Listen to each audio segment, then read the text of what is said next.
Hello నమస్తే, welcome to the federal Andhra Pradesh. ఈవేళ kharif season ప్రారంభమైంది. ఖరీఫ్ సీజన్ ప్రారంభం దగ్గర నుంచి రైతులు పడే అష్ట కష్టాలకు సంబంధించి, రైతులు ఎదుర్కొనబోయే సమస్యలకు సంబంధించి వ్యవసాయ విశ్వవిద్యాలయం అనేక పరిశోధనలు, అనేక ఆవిష్కరణలు చేస్తుంది. అట్లా ఆచార్య ఎన్జి రంగా వ్యవసాయ విశ్వవిద్యాలయం దానిలో పేరెనెక్కనది. అటువంటి విశ్వవిఖ్యాత విశ్వవిద్యాలయానికి ఈవేళ పాలడుగు వెంకట సత్యనారాయణ ఎలియాస్ పివిఎస్ అనే ఒక అద్భుత శాస్త్రవేత్త ఈవేళ వైస్ ఛాన్సలర్గా ఉన్నారు. ఈయన ఎంతటి సామాన్యుడో అంతటి అసామాన్యుడు కూడా. అట్లాంటి వ్యక్తి సుమారు శాస్త్రవేత్తగా 46 రకాల వంగడాలను ఆయన కనిపెట్టి భారతదేశానికే రైస్ మెన్ ఆఫ్ ఇండియాగా పేరుగాంచారు. అటువంటి వ్యక్తితో ఈవేళ మనం వ్యవసాయ సమస్యల గురించి, అలానే రైతులు ఎదుర్కొంటున్న దాని గురించి, వ్యవసాయ విశ్వవిద్యాలయం పురోగతి, శాస్త్రీయ ప్రగతి, పరిశోధనల గురించి సార్ని అడిగి తెలుసుకుందాం. నమస్కారం. నమస్కారం గారు. ఈ వ్యవసాయ విశ్వవిద్యాలయానికి వైస్ ఛాన్సలర్గా వచ్చినందుకు.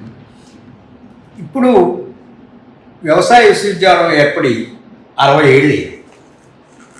ఆనాటి లక్ష్యాలే ఈవేళ కూడా కొనసాగుతున్నాయా?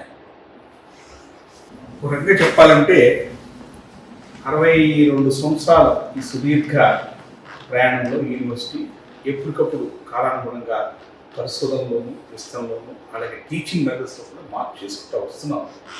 కానీ కొన్ని నిర్దిష్టమైన అంశాలు అప్పటి నుంచి కొన్ని కంటిన్యూ అవుతున్నప్పటికీ చాలా వరకు 100% మనం మార్పు చేయడం జరిగింది.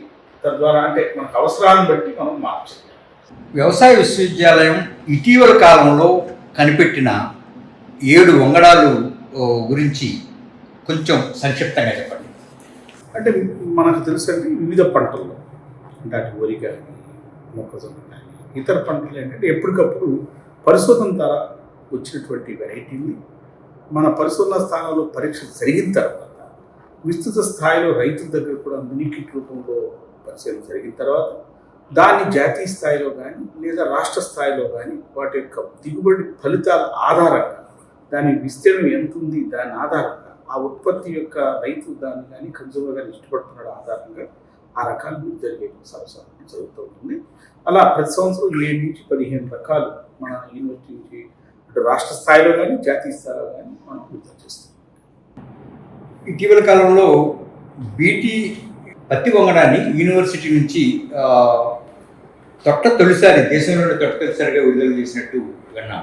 అది దాని గురించి వివరించండి. మనందరూ తెలుసు, ప్రతి అనగానే ఇటీవల కాలంలో ఈ బీటీ తోటి టెక్నాలజీ తోటి అభివృద్ధి చేసినటువంటి హైబ్రిడ్స్ విస్తృత స్థాయిలో దేశం మొత్తం మీద పత్తి సాగులో ఉన్నప్పుడు హైబ్రిడ్లు మనకు తెలుసు, దాని విత్తనం ఏంటంటే ఖరీదు ఉంటుంది. తర్వాత ఆ హైబ్రిడ్ ఒకసారి వేసుకున్న తర్వాత మళ్ళీ మరో సంవత్సరం మన రైతు మళ్ళీ కంపెనీ దగ్గర కానీ సంస్థల నుంచి కొనుక్కోవాల్సిన అవసరం ఉంది. కానీ అదే ఒక రకము రూపంలో వెళ్ళినప్పుడు మనం అది వరి రకం అనండి, ఇంకో రకం కానివ్వండి, ఆ రకాలు ఏంటంటే సుదీర్ఘకాలం అదే విత్తనాన్ని రైతు పండించుకోవచ్చు. ఆ నేపథ్యంలోనే ఈ బీటీ ఏదవుతుందో హైబ్రిడ్లో ఉన్నటువంటి బీటీని ఆ జన్యుని రకంలోకి చొప్పించి దాదాపు 8 నుంచి 10 సంవత్సరాలు మన శాస్త్రవేత్తలు ఆ బీటీ టెక్నాలజీని మన జీవశాస్త్ర పరిజ్ఞానంతో అభివృద్ధి చేసి దాన్ని జాతీయ స్థాయిలో కూడా గుర్తింపు పొందిన తర్వాత దాన్ని విడుదల చేయడం జరిగింది. అదే ఆదిత్య బీటీ 2208గా లాంగ్ ఫామ్ శాస్త్రవేత్తలు చాలా కాలం నుంచి కృషి చేసి ఒక రకంగా విడుదల చేశారు. సత్యనారాయణ గారు, మీరు ఒక వరికి సంబంధించిన శాస్త్రవేత్తగా ఎన్ని రకాల వంగడాలను కనిపెట్టారు? ఎలా సాధ్యమైంది? మనందరూ తెలుసు, వరి మన ప్రధానమైనటువంటి ఆహార పంట. అటు దేశీయంగా కానీ ప్రపంచంలో కానీ 3 పంటలు ప్రాధాన్యత ఉన్నాయి: మొక్కజొన్న, గోధుమ, వరి. ప్రపంచం మొత్తం చూస్తే, అదే భారతదేశం చూస్తే వరి ప్రాధాన్యత ఉన్నటువంటి పంట. మనం అటు మీరు కృష్ణా జిల్లా నుంచి మనం వచ్చిన నేపథ్యం అనండి, రైతు కుటుంబం నేపథ్యం అనండి, మన చుట్టూ వరి పండించడం అని కానీ, మనందరం కూడా వరి ఎక్కువగా తినటం అని కానీ, మా పరిశోధనలు అటు ఎంఎస్సీ కానీ పిహెచ్డీ కానీ వరి పరిశోధన చేయటం, తద్వారా ఈ రైతు ఎదుర్కొన్నటువంటి అనేక సమస్యలు ఉన్నాయి. ప్రకృతి వైపరీత్యాలు వచ్చినప్పుడు, ఫ్లడ్లు వచ్చినా, లేదా పెస్ట్ అండ్ డిసీజెస్ వచ్చినా, లేదా డ్రౌట్ వచ్చినా రైతు నష్టపోతున్నాడు. కాబట్టి మేలైన దీటైన రకాలు రైతుకి ఇవ్వాల్సిన అవసరం ఉంది. ఎంత మనం ప్రగతి సాధించినా ఇంకా మారినటువంటి వాతావరణ పరిస్థితుల్లో రైతుకి చాలా అవసరాలు ఉన్నాయి. అలాగే వరి అనేది మన అందరికీ తెలుసు. మనం తినే మనకు కావాల్సిన ఆహారం శక్తి, ఉదాహరణకి 2300 కిలో క్యాలరీస్ కావాలనుకున్నప్పుడు దాంట్లో 60% 50% మించి మనకు వరి లాంటి, గోధుమ లాంటి వీటి ద్వారానే ఆహారాలు రావాలి. కాబట్టి విధిగా ప్రతి ఒక్కళ్ళు వరి తినవలసిందే. ఎంతో కొంత వరి తినకపోతే ఆ శక్తి మనకు అంత తక్కువ ఖర్చుతో రాదు.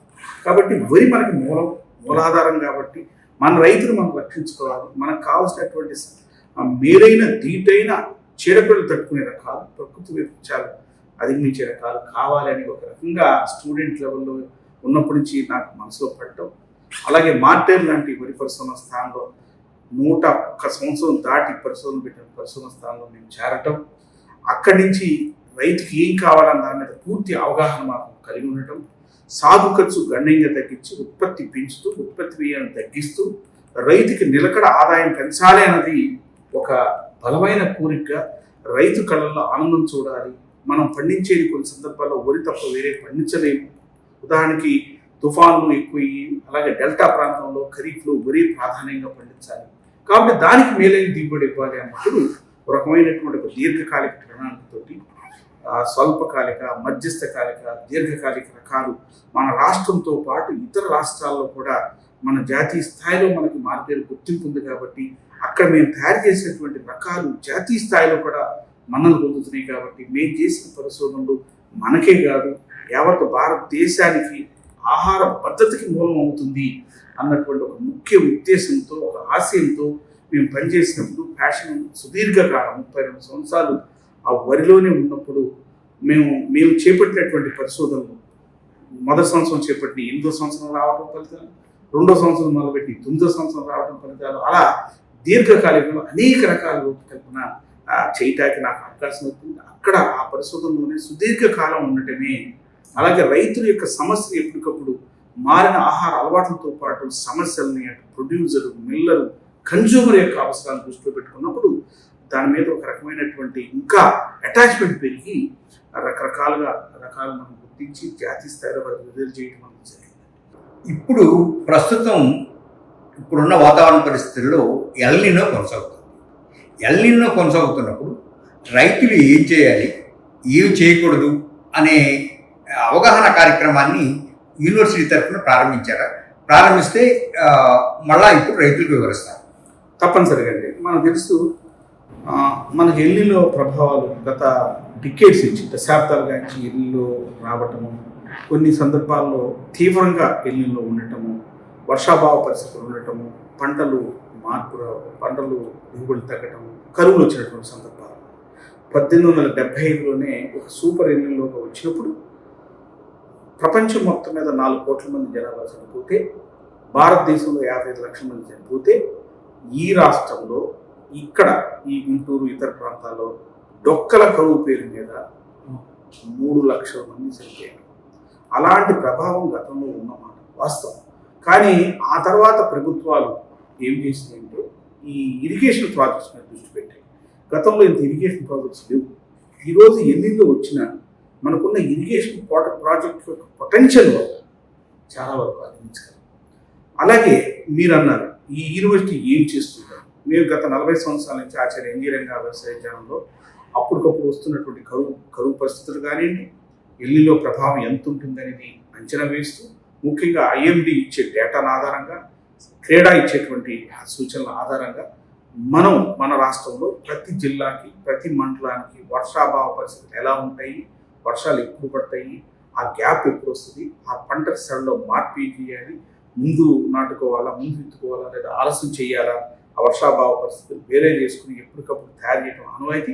ఈ సంవత్సరం తీవ్రతరమైనటువంటి ఇల్లు వచ్చే అవకాశం ఉన్న నేపథ్యంలో గత 15 రోజుల క్రితం ఒక పెద్ద వర్క్షాప్ 800 మంది సైంటిస్టులు, వ్యవసాయ అధికారులు, రైతులతో కూడి ఒక వర్క్షాప్ చేయటం, దాన్ని క్రీడా సైంటిస్టులు వాళ్ళు ఒక సమీక్ష చేసి మనకి ఇవ్వటం, దాని మీద మన శాస్త్రవేత్తలు, వాతావరణ శాస్త్రవేత్తలు వారితో పెట్టి ఒక కమిటీ వేసి ఈ ఎల్లిలో ప్రభావం ఏ మండలానికి ఎంత ఉండబోతుంది అన్నది మేము త్వరలో వెళ్ళిపోతున్నాం. ప్రస్తుతానికి అయితే మేము ఈ జూన్ జూలైలో ఎల్లిలో అంతగా ఉండకపోవచ్చు అన్న ప్రభావం చెప్పినప్పుడు దానికి యాక్షన్ ప్లాన్ కార్యాచరణ కూడా మేము పొందుపరిచాం. ఏ జిల్లాకి ఏ పంటలు ఎప్పుడు వేసుకోవాల్సినటువంటి పంటలు రకాలు ఏమిటి, ఆ రకాలు ఎక్కడ లభ్యమవుతాయి అన్న అంశం కూడా మనం యూనివర్సిటీ యాక్షన్ ప్లాన్ ఎలా ఉండబోతుంది, మున్ముందు మీ కార్యక్రమాలు రైతుల దగ్గరికి చేర్చడం కోసం ఎలా మీ ప్రణాళిక ఏమిటి? మనకు తెలుసండి, ఎల్లిలో అన్నది ఒకసారి మొదలైతే దాని ప్రభావం చాలా తీవ్రతంగా ఉంటుంది. కానీ ఒక అదృష్టం ఇదేంటంటే మన దక్షిణ భారతంలో ముఖ్యంగా మన రాష్ట్రానికి అంతగా ఉండకపోవచ్చు అన్నది ఇప్పుడున్న ప్రాథమిక సూచన. కానీ ఇది కొన్ని మండలాల్లో తీవ్రంగా ఉండవచ్చు. రాష్ట్రం మొత్తం మీద ఉండకపోయినప్పటికీ కొన్ని మండలాలు వర్షాభావ పరిస్థితులు వచ్చి వర్షపాతం 20% కంటే తగ్గిపోతే అవి మనకి డ్రౌట్ మండలాలుగా డిక్లేర్ చేస్తారు. కాబట్టి వాటిని గుర్తించడం అన్న త్వరలో చేయాలన్నది ఒక యాక్షన్ ప్లాన్. తర్వాత ఇప్పుడున్న సమాచారాన్ని బట్టి ఎక్కడికక్కడ మనం కృషి విజ్ఞాన కేంద్రాల ద్వారా, అలాగే రీసెర్చ్ స్టేషన్ సైంటిస్టుల ద్వారా వ్యవసాయ శాఖతో అనుసంధానం చేసుకుని వాళ్ళకి అవేర్నెస్ మీటింగ్లు పెట్టడం, టీఎన్వి అంటే టీఎన్వి మీటింగ్స్ ప్రతి నెల మాకు టీఎన్వి అంటే ట్రైనింగ్ అండ్ విజిట్, ఆ మీటింగ్ ద్వారా అక్కడ ఉన్నటువంటి వ్యవసాయ అధికారులకు మేము శిక్షణ ఇవ్వడం, ఆ ద్వారా రైతులకు అందజేయటం ఒక విషయం. అయితే ఇది రీజనల్ సదస్సు అంటే అటు ఉత్తరాంధ్రలోను అలాగే మధ్యాంధ్రలోను రాయలసీమలో కూడా రీజనల్ సదస్సులు పెట్టి అక్కడ సైంటిస్టులని, వ్యవసాయ అధికారుల్ని, ముఖ్యమైనటువంటి రైతుల్ని ఒక వేదిక మీద తీసుకొచ్చి ఇప్పుడు ఈ రానున్న ఈ 2-3 నెలల్లో ఈ ఎల్నినో ప్రభావం ఎంతగా ఉంటుంది, దానికి యాక్షన్ ప్లాన్ అంటే క్రాప్ యాక్షన్ ప్లాన్ ఇస్తాము. ఆ యాక్షన్ ప్లాన్ని వాళ్ళ ముందుకు తీసుకెళ్తేనే రైతులు యాక్షన్ ప్లాన్ని, మీరు ఇచ్చే సైంటిఫిక్ యాక్షన్ ప్లాన్ని అమలు చేస్తారండి సార్. తప్పనిసరిగా సార్, పూర్తిగా కాకపోయినా 80-90% మంది రైతులు దాన్ని యాక్షన్ ప్లాన్ చేస్తారు. ఎందుకంటే ఇప్పటికే వర్షాలు పడవు, ఏమవుతామో, ఇబ్బంది అవుతున్నామేమో అని ఒక క్యూరియాసిటీ, యాంగ్జైటీ రైతులకు వచ్చింది. దాని మీద దానికి సరైనటువంటి సమాచారం మనం అందించగలిగితే, అటు వ్యవసాయ శాస్త్రవేత్తలు, వ్యవసాయ అధికారులతో వెళ్ళగలిగితే వాళ్ళు తప్పనిసరిగా వింటారు. ఎందుకంటే ఏ రైతు కూడా నష్టపోవడానికి సిద్ధంగా ఉండడు. ఎందుకంటే మారిన పరిస్థితులను అవగాహన చేసుకుని ముందెళ్ళాలనుకుంటారు. ఖచ్చితంగా 100% అవలంబించకపోయినా 70-80% మంది రైతులు మేము ఇచ్చేటువంటి సూచనల మీద, ఖచ్చితమైనటువంటి సూచనల మీద ఆధారపడి ఉన్నప్పటికీ దానికి మేము కూడా మా బాధ్యత కూడా ఏంటంటే ఇది బాగా సమగ్రంగా బేరీ చేసుకుని మంచి సూచనలు ఇవ్వాల్సినటువంటి బాధ్యత మాకు. అలాగే ఇంకా అనేక మీటింగ్లు మన ప్రింట్ మీడియా కానీ, ఎలక్ట్రానిక్ మీడియా ద్వారా కానీ, ఇలాంటి సమావేశాలు, ఇలాంటి ఛానల్స్ ద్వారా కానీ ఎప్పటికప్పుడు సమాచారాన్ని మనం రైతులకు అందించేటువంటి ప్రయత్నం చేస్తాం. సత్యనారాయణ గారు, మీరు చెప్తున్నదంతా ఈ కార్పొరేట్ లేదా ఆధునీకరణ జరిగే వ్యవసాయం గురించి మాట్లాడుతున్నారు. కానీ గ్రౌండ్ లెవెల్లో 160-70% మంది కౌలు రైతులు ఉన్నారు. వాళ్ళల్లో అక్షరాస్యత తక్కువ, లేదా అక్షరాస్యత తక్కువ అనే దానికన్నా కూడా ఈ తరహా పరిజ్ఞానం ఉన్న తెలుసుకోవాల్సినంత అవసరం ఇప్పటిదాకా వచ్చినట్టు లేదు వాళ్ళకి. ఈ పరిస్థితుల్లో ఈ యూనివర్సిటీ అనేది ఎట్లా బ్రిడ్జ్ చేస్తుంది మీరు చెప్పే ఈ పరిశోధనలకి కింద ఉన్న రైతు కూలీకి లేదా కౌలు రైతుకి? కరెక్ట్ అండి. ఇప్పుడు ఆ రైతుకు ఉన్నటువంటి అవగాహన ఆధారంగా మనం రైతుకి ఒక విషయ పరిజ్ఞానాన్ని అందజేయాలంటే ఒక ప్లాట్ఫామ్ ఉండాలి. అంటే వాళ్ళకి ఒక రకమైన శిక్షణ ఇవ్వాలి. అలాగే మనం ఏదైతే అభివృద్ధి చేసామో ఆ టెక్నాలజీని చేసి చూపించాలి. విస్తృతంగా మా ఫీల్డ్, మాకున్నటువంటి పరిశోధన స్థానాలు కానీ, కృషి విజ్ఞాన కేంద్రాలు కానీ ఆ టెక్నాలజీ డిస్ప్లే చేయాలి. ఉదాహరణకి నాటు యంత్రం వచ్చింది, వరిలో నాటు యంత్రం 10-12 ఏళ్ళు వస్తున్నప్పుడు దాని మీద అవగాహన లేదు, రైతుకి అవగాహన లేదు. కానీ ఆ నాటు యంత్రాన్ని మన పరిశోధన స్థానాల్లో మన సైంటిస్టుల చేత వేసి చూపించినప్పుడు, పొలాల్లోకి వెళ్ళి చేసినప్పుడు దాన్ని లేదు. అట్లాగే ఒక టెక్నాలజీ ఏదైనా సరే, ఈ డ్రోన్ మీద 4 సంవత్సరాల క్రితం అవగాహన లేదు. దాన్ని విస్తృతమైనటువంటి ట్రైనింగ్లు ఇవ్వటము, పైలట్లు తయారు చేయటము, ఎప్పుడైతే క్షేత్ర దర్శనంలో మనం డెమాన్స్ట్రేషన్ చేసి చూపించామో రైతులు నమ్ముతారు. కాబట్టి వాళ్ళని టెక్నీషియన్స్ తయారు చేయాలి. ఉదాహరణ ఫామ్ మెకనైజేషన్ టెక్నీషియన్స్ తయారు చేయాలి. అది చాలా కొరత ఉంది. ఈ ఫామ్ మెకనైజేషన్ టెక్నీషియన్స్ మనం తయారు చేసినప్పుడు వాళ్ళు అటు అభ్యుదయ రైతులు కానీ, కౌలుదారు దగ్గరికి వెళ్ళి వాళ్ళు డిమాండ్ చేస్తారు. వాళ్ళు అంటారు క్షేత్రస్థాయిలో వాళ్ళు ఉన్న మిషనరీ ఉపయోగించడం కూడా ఆ రైతే చేయవసరం లేదు. రైతు కొంచెం అవగాహన కల్పిస్తే ఈ ఫార్మ్ మెకనైజేషన్ ట్రైనీస్ ఉంటారు, వీళ్ళెళ్ళి వాళ్ళు విస్తృత స్థాయిలో వాళ్ళ దగ్గరికి వెళ్ళి చేస్తారు. వీళ్ళకి ఉపాధి కల్పిస్తాం, రూరల్ ఎంప్లాయ్మెంట్ జనరేషన్ జరుగుతుంది, రూరల్ యూత్ ఎంప్లాయ్మెంట్ జనరేషన్, అలాగే మీకు అందరూ తెలుసు అర్బన్ యూత్ కూడా మనం అవగాహన కల్పిస్తాం. అనేక రకాలుగా అవకాశం ఉన్నది అలా కల్పించడానికి. అసలు ఇందుకు మానసికంగా మీ వ్యవసాయ శాస్త్రవేత్తలు సిద్ధంగా ఉన్నారు? ఖచ్చితంగా అండి, 100% శాస్త్రవేత్తలు సిద్ధంగా లేనప్పటికీ మారిన పరిస్థితుల్లో మేము తీసుకుంటున్న ప్రతి పైసా కూడా ప్రజల యొక్క ట్యాక్స్ మనీ దాన్ని దృష్టిలో పెట్టుకుంటే మేము మారాలి. ఆ మారే క్రమంలో చాలామంది ఉన్నారు. అలా మార్పు తీసుకురావటానికి వాళ్ళల్లో ఒక రకమైనటువంటి ఇంట్రెస్ట్ క్రియేట్ చేసిన ఆవశ్యకత ఉంది. దానికి విస్తృతమైన శాస్త్ర పరిశోధనలు అలాగే ఫెసిలిటీస్ మనం క్రియేట్ చేసినప్పుడు సైంటిస్ట్ కూడా మాకు కనెక్ట్ అవుతారు. వాళ్ళకు కూడా తెలుసు మన జీవితకాలంలో ఎంతో కొంత పరిశోధన చేసి రైతుకి అందించినప్పుడు అది మనం తీసుకుంటున్నటువంటి ప్రతి రూపాయికి సాటిస్ఫాక్షన్తో పాటు మన జీవితకాలంలో మనం ఏం చేశాము అన్నది కూడా ఒక సాటిస్ఫాక్షన్ వస్తుందన్న ఒక అంశాన్ని కూడా నేను వాళ్ళ బలంగా తీసుకెళ్తున్నాను. కనెక్ట్ అవుతారండి, ఎందుకంటే మార్పుకు సహజం. ఆ మార్పు మొదట్లో కొంచెం యాక్సెప్ట్ చేయకపోయినా జరుగుతున్న పరిణామాల నేపథ్యంలో ప్రతి వాళ్ళు మారే క్రమం ఉందని నేను భావిస్తాను. వ్యవసాయ కూలీలు కానీ కౌలు రైతులు కానీ ఆత్మహత్యలు చేసుకుంటున్నట్టుగా ఇటీవల కాలంలో చాలా ఎక్కువ వార్తలు వస్తున్నాయి. దీనికి మీరు సూచించే పరిష్కార మార్గాలు కానీ లేదా రైతులు ఈ బలవన్మరణాల వైపు దారి తీయకుండా ఉండాలంటే వాళ్ళు ఏమి చేస్తే బాగుంటుంది అనేది నా ప్రశ్న. ఓకే, ఇప్పుడు మనం చూస్తున్నాం వ్యవసాయం గత 30 సంవత్సరాల్లో జరిగిన పరిణామాన్ని తీసుకుంటే గత 30 సంవత్సరాల్లో సాగు ఖర్చు తక్కువ, లేబర్ సమస్య కొరత లేదు, అలాగే నికర ఆదాయం ఎక్కువ ఉంది.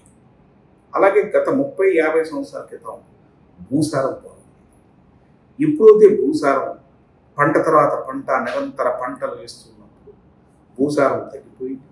అలాగే కౌలుదారి వ్యవస్థ పెరిగినప్పుడు ఒక విశిక్షణ రైతులైన కొన్ని సందర్భాల్లో కొన్ని ప్లేస్లో విశిక్షణ రైతుల వ్యవసాయం దారితీసాం. అంటే ఉదాహరణకు మితిమీరి ఎరువులు వేయటం. ఎప్పుడైతే మితిమీరి ఎరువులు వాడని మితిమీరి పురుగు మందు కొట్టాల్సిన దుస్థితి రావడం, ఇది ఒక రకంగా వ్యవసాయంలో కొత్త క్రమశిక్షణ రూపించింది. అంటే అన్ని పంటలను అన్ని ప్రాంతాలను కొంత రూపించిన మాట వాస్తవం. దానికి ఒక కంపారిజన్ పోటీ పడ్డం కౌలుదారు. ఉదాహరణ మొక్కజొన్న పంట ఉదాహరణ తీసుకోవచ్చు. 13-14 కట్టలు వేస్తుంది, మనం చెప్పింది 7 కట్టల కంటే ఎక్కువ వస్తుంది. ఎందుకంటే 4 బస్తాలు ఎక్కువ పండాలి కాబట్టి ఈ ఎక్కువ వేస్తారు. దీనివల్ల ఏంటంటే అనేక రకాల నష్టం జరుగుతుంది. మీరు అంటుగా అప్పుడు ఈ రైతుని మనం నికరాదాయం తగ్గితే రైతు వ్యవసాయం దూరం అవుతాడు. కాబట్టి రైతు యొక్క నికరాదాయం ఉండాలి అంటే సుదీర్ఘ అంటే మనం సుస్థిర వ్యవసాయం చాలా మాటలు చెప్తున్నాం. Green revolution, ever green revolution, సుస్థిర వ్యవసాయము, వీటన్నింటినీ యొక్క ఉద్దేశం ఏంటి? అన్నిటికంటే ముఖ్య ఉద్దేశం ఏంటంటే భూసార పరిరక్షణ జరగాలి. దానికి ఒక ఉద్యమంగా మనం కీర్తి వచ్చే ఉద్యమం తీసుకున్నట్టు భూసార పరిరక్షణ జరగాలి. తర్వాత యాంత్రీకరణ బాగా గణనీయంగా పెరగాలి. తర్వాత విశిక్షణ రహితంగా వాడుతున్నటువంటి ఎరువులు కానీ పురుగు మందుల మీద ఒక క్రమశిక్షణతో కూడినట్టు మనం వాడాలి. అంటే ఆప్టిమమ్ డోసెస్. ఈ 3 జరగాలి. అలాగే మనం పండిస్తున్నటువంటి ప్రతి పంట కూడా అమ్ముకోగలిగినటువంటి పంటలే వేసుకోవాలి. ఇవన్నీ వేసుకోవడం ఒక ఎత్తు అయితే ముఖ్యంగా ఈ యాంత్రీకరణ అన్నది ముందుకు తీసుకెళ్ళిపోతే రైతు చాలా నష్టపోతాడు. ఈరోజు దేశాలు మనం వెస్ట్రన్ వరల్డ్ కానీ చైనా కానీ కొరియా కానీ జపాన్ కానీ ఫిలిప్పైన్స్ కానీ చాలా దేశాలు చూసినప్పుడు యాంత్రీకరణ చాలా ముందుకెళ్ళాలి. ఆ యాంత్రీకరణతో పాటు పోస్ట్ హార్వెస్ట్ ప్రాసెసింగ్, ముఖ్యంగా కోత అనంతరటువంటి ప్రక్రియ అనేది మనం ఇంకా ఎక్కువగా ఖర్చు పెట్టాలి. దానికి ఇంకా మంచి పరిశోధన జరగాలి. యాంత్రీకరణ కూడా అంటే బయట నుంచి కూడా యంత్రాలను మనం తీసుకురావడం, మనకు అనుకూలంగా వాటి ఉన్నాయా లేదా అనేది పరిశీలన చేసి అది సిఫార్సు చేయటము, ఇవన్నీ కూడా వరంగా రైతును సమగ్రంగా ఆదుకోకపోతే వ్యవసాయం మనం ఇప్పుడు ఉన్నట్టు ఉండదు. ముందు ఖచ్చితంగా నష్టపోయే పరిస్థితి ఉంది. ఎప్పుడైతే రైతు వ్యవసాయం దూరం అయ్యాడో ఇది ఆహార సంక్షోభానికి కూడా దారితీసే అవకాశం ఉంది. కాబట్టి దాని మీద ఒక విస్తృతమైనటువంటి ప్రణాళిక గవర్నమెంట్ రచిస్తున్నప్పుడు దానికి తగ్గట్టు అటు పరిశోధన కానీ విస్తరణ కానీ లేదా మంచి బోధనతోటి వ్యవసాయ యూనివర్సిటీ వెళ్ళకపోతే ఒక రకంగా సంక్షోభంలో ఉండే అవకాశం ఉంది. కాబట్టి దానికి తగ్గట్టు చర్యలు కూడా మేము దృష్టిలో పెట్టామని తెలియజేస్తాం. ఎరువుల ధరలు బాగా పెరిగిపోయినాయి. ఇంకో పక్క ఇప్పుడు జరుగుతున్న యుద్ధాలు వీటన్నిటి మూలన మనకు రావాల్సిన కొన్ని మూలకాలు కూడా బాగా తగ్గిపోయినాయి. ఈ నేపథ్యంలో ప్రకృతి సాగు ఒక్కటే పరిష్కారం అని చెప్పి కొందరు ప్రచారం చేస్తూ ఉన్నారు. అసలు ఈ ప్రకృతి సాగు సస్టైనబుల్ అవుతుందా ఈ రాష్ట్రంలో అనేది నా ప్రశ్న అండి. దాని మీద ఈ ప్రకృతి సాగు గురించి మీరు కొంత వివరించండి. మనందరం తెలిసండి, మన యుద్ధం వల్ల ఎరువు కోత ఏర్పడినప్పటికీ కానీ దేశం మొత్తం మీద చూసుకుంటే ముందు జాగ్రత్త చర్యలు తీసుకోవడం వల్ల మనం ఊహించినంత ఎరువు కొరత ఈ దేశం. అలాగే ఇప్పుడు యుద్ధం కనుక ఆగిపోయింది కాబట్టి విపరీతమైనటువంటి ఎరువు కొరత వచ్చే అవకాశం లేదనే నా అంచనా. ఎందుకంటే భారతదేశ రిపోర్ట్స్ నేను చూస్తున్నాము. అయినప్పటికీ మితిమీరి ఎరువులు వాడుతుంది ప్రధానమైనటువంటి సమస్య ఉంది. కాబట్టి అక్కడ పర్యావరణం దెబ్బతింటుంది, నేల దెబ్బతింటుంది, నేల ఉన్న సూక్ష్మజీవులు దెబ్బతింటున్నాయి. వీటన్నిటి ఉండటం వల్ల మనం వారానికి కొంత నష్టపోతాం. కాబట్టి దానికి ఏం చేయాలి, రైతులు ఏ విధంగా ఆదుకోవాలి, మనకు ఉన్నటువంటి తక్షణ పద్ధతులు ఏమున్నాయి? మనం ఎరువుల వినియోగం తగ్గించుకోవాలి. అలాగే భూమిలో ఉన్నటువంటి జీవాన్ని పెంపొందించాలి, అంటే మైక్రోబియల్ యాక్టివిటీ పెంచాలి. అలాగే సేంద్రీయ కార్బన్ పెంచుకోవాలి. అలాగే దీర్ఘకాలంలో ఎరువుల మీద ఆధారపడడం తగ్గించుకుంటూ రావాలి. పూర్తిగా తీసేస్తే ఈరోజు ఆహార సంక్షేమం రావడానికి ఆస్కారం ఉంటుంది. కాబట్టి అటు సేంద్రీయ వ్యవసాయం, ప్రకృతి వ్యవసాయం మన కళ్ళ ముందు రెండు కనపడుతున్నాయి. కాబట్టి దీర్ఘకాలికంలో నేల యొక్క ఆరోగ్య పరిరక్షణ, సాయిల్ ఫర్టిలిటీ అంటే ఎరువులు దాంట్లో ఉన్నటువంటి పోషకాలని తగ్గించకూడదు. అలాగే సేంద్రీయ కార్బన్ పెంచుకోవాలి. అలాగే లభ్య పోషకాలని ఎప్పటికప్పుడు పంటలకు అందించాలి. దీని చుట్టూనే ఈ న్యాచురల్ ఫార్మింగ్, ఆర్గానిక్ ఫార్మింగ్ జరుగుతున్నాయి. సేంద్రియ వ్యవసాయంలో ఏంటంటే మనం బయట నుంచి చాలా పోషకాలు కూడా అందిస్తూ ఉంటాం. ఉదాహరణకి ఫార్మాట్ వెల్యూర్ పచ్చి రొట్టెలు కానీ, లేదా కోళ్ళ రొట్టె అవనండి, ఇంకేదైనా, లేదా పచ్చి రొట్టెలు. అది ఏంటంటే దీర్ఘకాలికంలో సేంద్రియ వ్యవసాయంలో మనం దిగుబడిలో తరుగుదల తక్కువ ఉంటుంది. ఒక 10%, 15% సేంద్రియ వ్యవసాయంలో దిగుబడి తగ్గొచ్చు. కానీ దీర్ఘకాలికంలో భూమిలో ఉన్నటువంటి పోషకాలు అంతగా తగ్గవు. మనం అలాగే ప్రకృతి వ్యవసాయం మనకున్నప్పుడు పరిశోధన ఫలితంగా చెప్తున్నాను. అది దేశంలోనే, రాష్ట్రంలో జరుగుతున్న ఫలితాల ఆధారంగా చూస్తే మొదట్లో ఏంటంటే ప్రకృతి వ్యవసాయంలో వెంటనే దిగుబడి తగ్గవు. ఎందుకంటే ఆల్రెడీ భూమిలో పోషకాలు చాలా సమృద్ధిగా ఉన్నాయి. ఆ పోషకాలు లభ్యత ముందుకు తీసుకురావాలంటే మనం ఘన జీవామృతాలు, దాంట్లో ఉన్నటువంటి వేలాది సూక్ష్మ జీవులు మనకు లభ్య పోషకాలని భూమికి అందిస్తుంది. ఇది దీర్ఘకాలంతో దీని ప్రభావం ఎలా ఉంటుంది? ఆ పరిశోధన ఇంకా విస్తృతంగా జరగాల్సిన అవసరం ఉన్నది. దీర్ఘకాలికంలో సమతుల్యత, అంటే మన భూమిలో ఉన్న పోషకాల యొక్క సమతుల్యత ఎలా ఉంటుంది, ఆర్గానిక్ కార్బన్ ఏ విధంగా పెరుగుతుంది, పూర్తిగా రసాయనాలు వాడటం వల్ల ఎంత నష్టం జరిగింది, అలాంటి రసాయనాలు సేంద్రియం కలిపి వాడితే ఏ విధంగా ఉంటుంది, అలాగే ప్రకృతి వ్యవసాయంతో పాటు సేంద్రియ వ్యవసాయాన్ని మిళితం చేస్తే ఏ విధంగా ఉంటుంది, ఎన్ని వేరే చేసుకున్నా మనం ఈ ఒక్కటే పద్ధతి బాగుంటుందని ఖచ్చితంగా చెప్పలేమండి. దానికి విస్తృత పరిశోధనలు నేను గత సంవత్సరం కూడా as a director of research కొన్ని నిర్దిష్టంగా కొన్ని పంటల్లో వివిధ ప్రాంతాల్లో పరిశోధనలు మొదలుపెట్టాం. అది పిఎండిస్ అవ్వచ్చు, అలాగే గ్రీన్ మెన్యూర్ పంటలు అవ్వచ్చు, ఖచ్చితంగా భూమికి లాభం చేస్తుంది.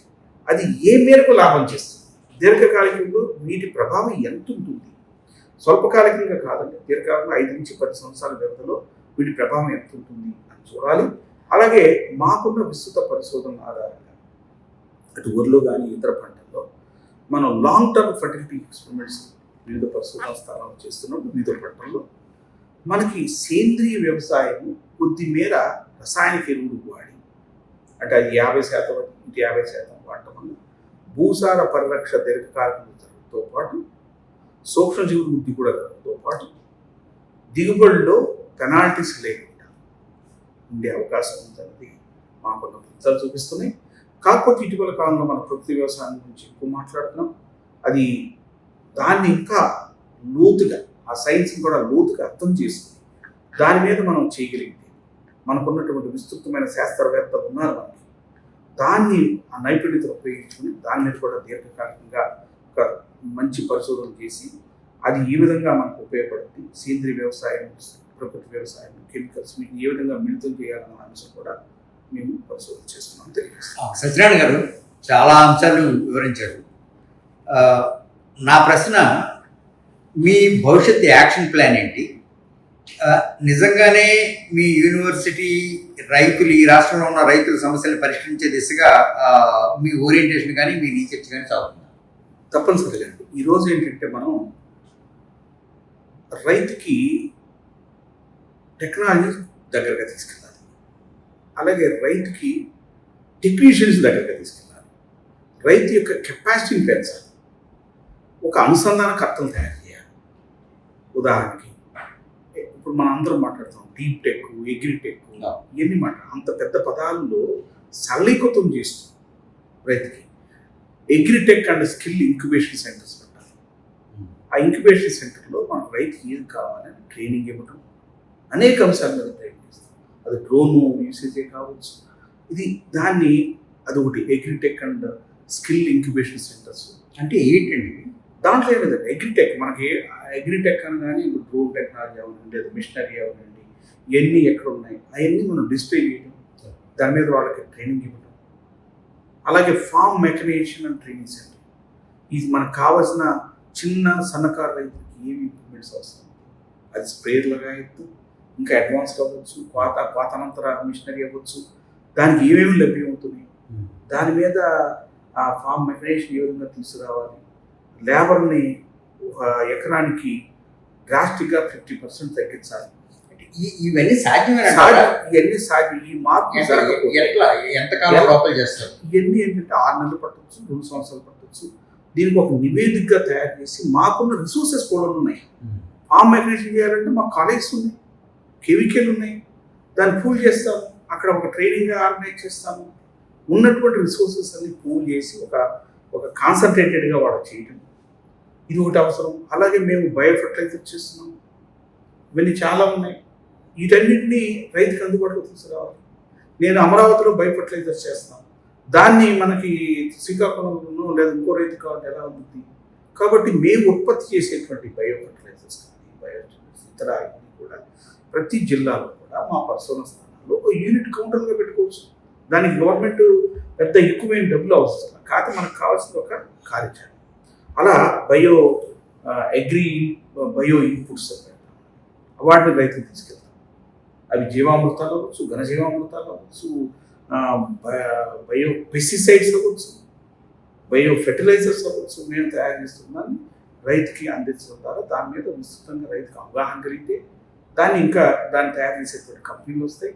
ఆ విధంగా రైతుకు ఉపయోగపడుతుంది. అలాగే ఇంకా చెప్పాలంటే అనేక మిల్లెట్స్ తయారు చేస్తాం. మీ అందరికీ ప్రతి వాడు మనం మిల్లెట్స్ అన్నాం. మేము మా కెమికల్ కానీ పరిశోధన స్థానాలు కానీ ఫుడ్ ప్రాసెసింగ్ అని చాలా చోట్ల ఉంది. ఈ ఫుడ్ ప్రాసెసింగ్ యూనిట్స్ ఉంది. దాంట్లో ఈ మిల్లెట్స్ని అనేక ఉత్పత్తులు తయారు చేస్తాం, విలువ ఆధారిత ఉత్పత్తులు చేస్తాం. దాన్ని కూడా విస్తృతంగా రైతులకు అందించాలి, అంటే కన్జ్యూమర్కి అందించాలి. కన్జ్యూమర్కి ఎప్పుడైతే అందించాలి కొన్ని కౌంటర్లు మేమే ఏర్పాటు చేస్తాం.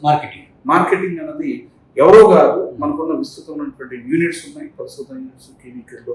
అక్కడ పెట్టడం వల్ల దానికి ఆ రైతుకి అవగాహన కలిగి, కన్జ్యూమర్కి అవగాహన కలగటం వల్ల, వాళ్ళు రావటం వల్ల ఎవరైతే తయారు చేస్తున్నారో రైతులు, ఎఫ్పిఓలు ఉన్నాయి, ఈరోజు ఫార్మ్ ప్రొడ్యూసింగ్ ఆర్గనైజేషన్స్ ఉన్నాయి, వాటి ఉత్పత్తులు అనేకం ఉన్నాయి.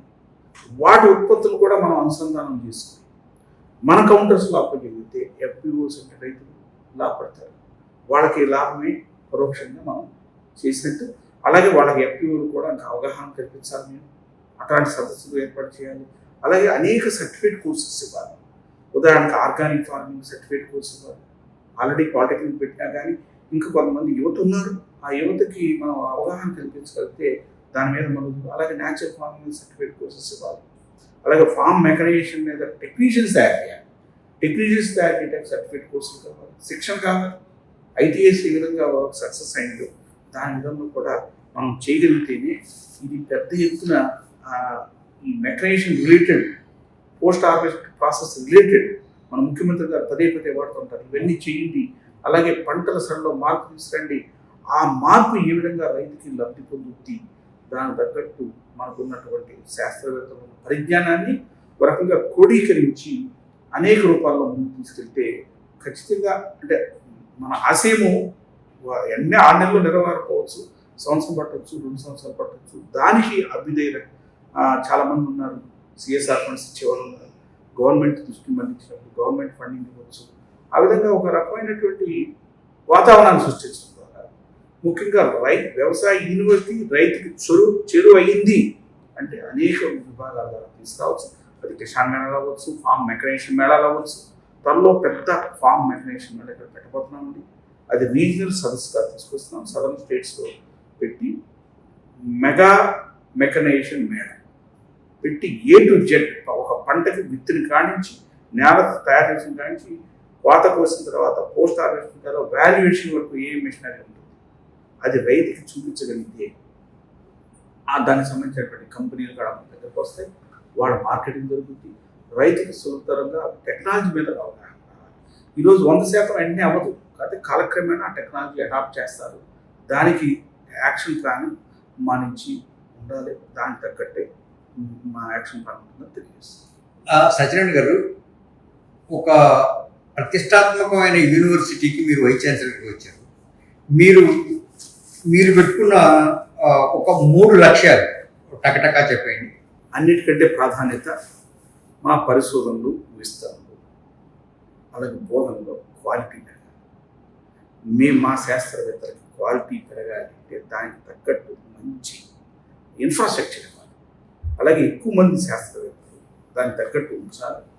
ఇది ప్రధాన అంశంగా నేను పెట్టుకున్నాను. రెండవది, రైతుకి లాభసాటి వ్యవసాయం ఉండాలి అంటే మెరుగైన పద్ధతులు రైతుకి ఎప్పటికప్పుడు అందించాలి. దానికి అందించాలంటే శాస్త్ర పరిశోధనలో మార్పు చేయాలి. ముఖ్యంగా రైతును దృష్టిలో పెట్టుకుని మనం తీసుకెళ్ళాలి.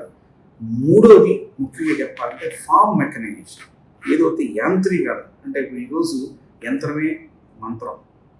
దానికి మనం విస్తృత స్థాయిలో ప్రతి పంటలోనూ 100% మెకనైజేషన్ చేయగలగాలి. 70% మెకనైజేషన్ చేయగలిగితే, ఉదాహరణ చెరుకు ఉంది, కొన్ని దేశాల్లో బ్రెజిల్లో 70% మెకనైజేషన్, మన దేశంలో 20%. కాబట్టి ఈ మెకనైజేషన్ ముందుకు తీసుకెళ్ళాలని 3వ అంశంగా తీసుకున్నాను. ఇవన్నీ ఒక ఎత్తు అయితే విలువ ఆధారిత ఉత్పత్తులు, వాల్యూ ఎడిషన్కి చాలా స్కోప్ ఉంది. దాన్ని వాల్యూ ఎడిషన్ ఇంకా ముందుగా తీసుకెళ్లాలంటే ఒక అంశం. ఇవన్నీ ఒక ఎత్తు అయితే దీర్ఘకాలికంలో భూసార పరిరక్షణ అనేది ప్రధానమైనటువంటి అంశంగా తీసుకుని ముందు తరాలకి మంచి భూమిని అందించాలంటే దీని మీద కూడా అనేక విస్తృతమైన పరిశోధనలు జరగాలి. దానికి కూడా మేము కార్యచరణ చేయాలన్నది ఆశయం. ఇది సత్యనారాయణ గారు చెప్పింది. ఆంధ్రప్రదేశ్లోని యావత్ రైతాంగాన్ని తమ పండిన పంటలకి గిట్టుబాటు ధర లేదా మార్కెటింగ్ సౌకర్యం చేయించడంతో పాటు రైతుని ప్రస్తుతం ఉన్న సంక్షోభం నుంచి గట్టెక్కించి ఆధునీకరణకు తీసుకెళ్ళి యాంత్రీకరణ రైతుకి వంటబట్టేలా చేస్తానని చెప్పి ఆయన చెప్పారు. అలానే యూనివర్సిటీలో విద్యా ప్రమాణాల బోధన దగ్గర నుంచి రీసెర్చ్ మెథడ్స్ దగ్గర నుంచి ఒక సమన్వయంతో శాస్త్రవేత్తలందరినీ కలుపుకొని ఈ రైతులకు అవగాహన కల్పించి శాస్త్ర పరిజ్ఞానాన్ని కింది స్థాయికి తీసుకెళ్ళడానికి తన వంతు కృషి చేస్తానని, రైతులకి ఎటువంటి ఇబ్బంది ఉన్నా తనను సంప్రదించవచ్చని సత్యనారాయణ గారు చెప్పారు. సత్యనారాయణ గారు, మీ హయాంలో యూనివర్సిటీ 3 పువ్వులు 6 కాయలుగా కొనసాగాలని ఆకాంక్షిస్తూ మాకు ఈ అవకాశం ఇచ్చినందుకు, మీరు ఇంత సమయం కేటాయించినందుకు మీకు ధన్యవాదాలు. మీకు ధన్యవాదాలండి. చాలా ఓపికగా ఫెడరల్ తరఫున అమర్ గారికి మంచి పేరుంది. వారు నన్ను ఇక్కడికి వచ్చి ఇంటర్వ్యూ చేసి కొన్ని అంశాల మీద మాకున్న ఆలోచనని మీ ద్వారా విస్తృతంగా రైతులకు అందజేయడానికి ప్రయత్నం చేశారు. మీకు ధన్యవాదాలు. థ్యాంక్ యూ అండి. Thank you.